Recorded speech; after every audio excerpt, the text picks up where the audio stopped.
Hola, es un gusto saludarte y compartir contigo un mensaje más de la palabra de Dios. Hoy veremos que todo es valioso en las manos de Dios. Te invito a abrir tu Biblia en Lucas capítulo 21, los versículos 1 al 4. Dice así: Levantando los ojos vio a los ricos que echaban sus ofrendas en el arca de las ofrendas. Vio también a una viuda muy pobre que echaba allí 2 blancas y dijo: En verdad les digo que esta viuda pobre echó más que todos, pues todos aquellos echaron para las ofrendas de Dios de lo que les sobra, pero ésta de su pobreza echó todo el sustento que tenía. Robert Letourneau nació el 30 de noviembre de 1888 en Richford, Estados Unidos. Era hijo de padres piadosos y desde la infancia él oía sobre el Evangelio. Pero por un tiempo él rechazó la verdad. Pero gracias a las oraciones de sus padres, a los 16 años aceptó a Cristo como su Salvador personal. Era un joven notable en varios aspectos, especialmente por su capacidad de inventar cosas. Cuando fue adulto, inventó diversas máquinas de aplanamiento de tierra y se hizo famoso y rico por los equipos que proyectó y construyó. Fue el responsable de 300 patentes. Sus invenciones hicieron que en 1938 tuviera la increíble cantidad de 1.5 billones de dólares. A los 30 años sufrió una pérdida devastadora con la muerte de su hijo.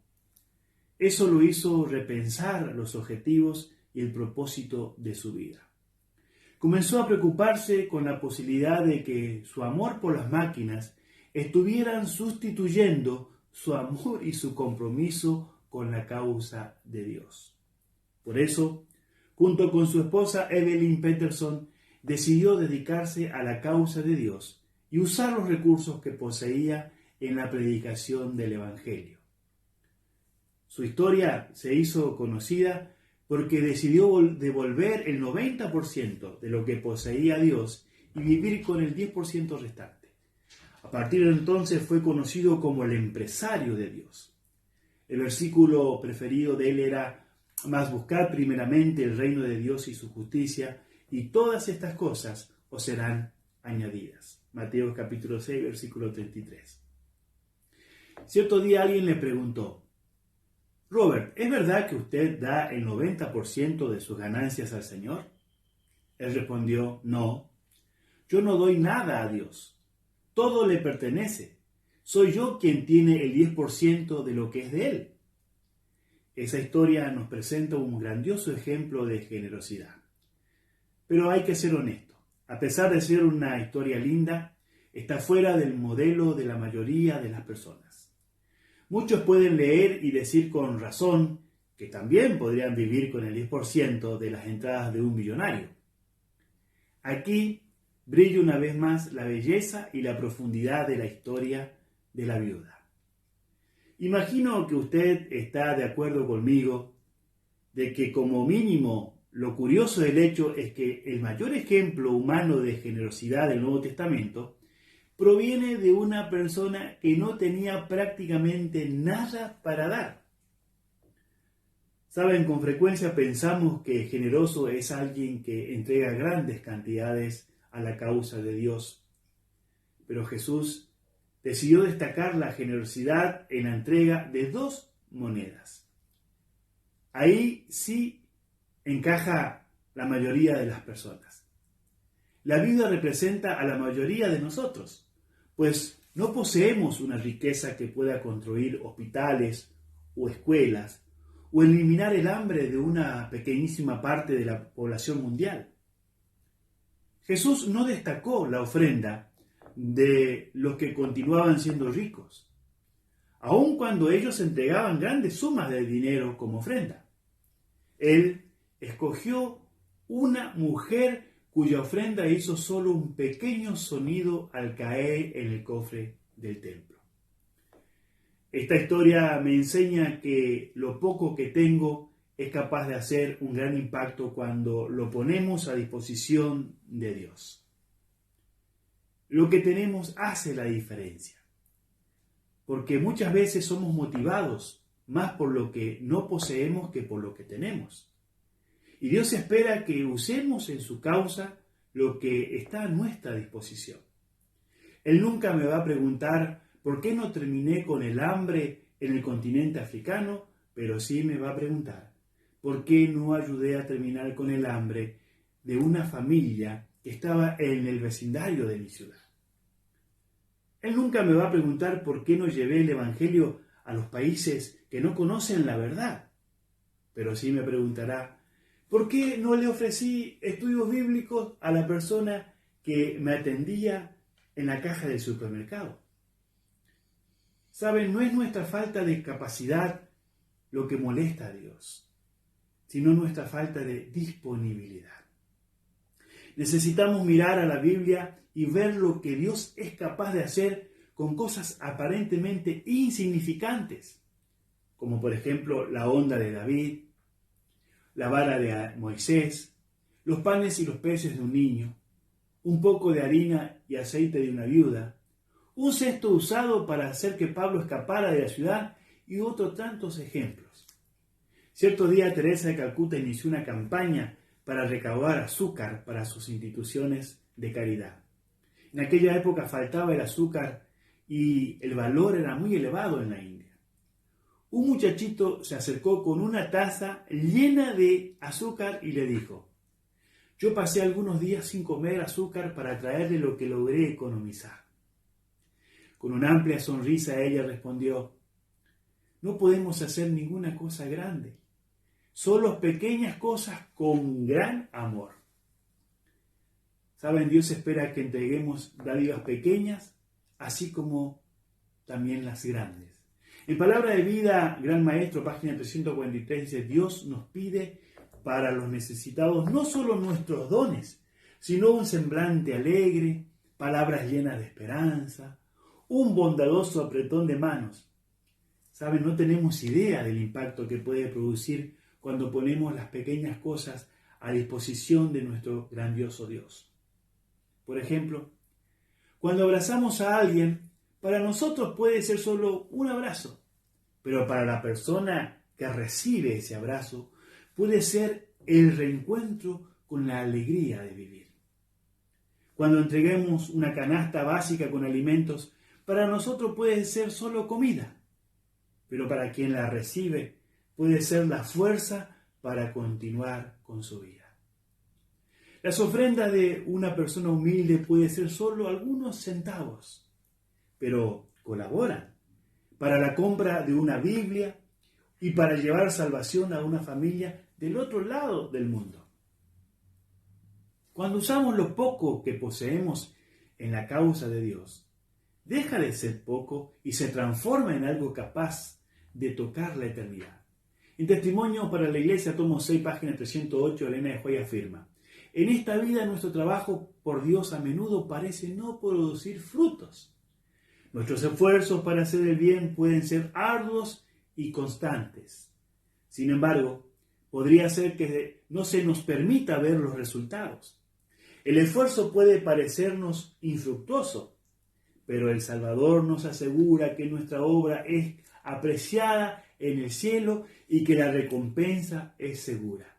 El apóstol Pablo sigue diciendo la cita, inspirado por el Espíritu, dice: no nos cansemos pues de hacer bien, porque a su tiempo segaremos si no desmayamos. Eso está en Gálatas capítulo 6, versículo 9. Ese era el secreto de los primeros seguidores de Cristo. Ellos no poseían grandes riquezas, edificios. Por el contrario, eran considerados una secta. A pesar de eso, crecieron e iluminaron el mundo con la verdad del Cristo resucitado. La generosidad del cristiano del primer siglo era su marca registrada. Ellos ejercían una influencia poderosa, más que el dinero o el poder político. Con el pasar del tiempo, diversas plagas asolaron las ciudades de aquella región. Cada vez el pueblo huía al campo queriendo escapar de la muerte. Cuando lo hacían, abandonaban a los enfermos sin que nadie los cuidara. Sin embargo, los historiadores nos cuentan que los cristianos no se iban. En vez de hacerlo, ellos arriesgaban su vida propia quedándose para satisfacer las necesidades de los que no podían salvarse. Muchos de esos cristianos murieron en el proceso, pero no temieron la muerte mientras trataban a los enfermos hasta que recuperaran la salud. La noticia de su generosidad se esparcía como reguero de pólvora. ¿Saben?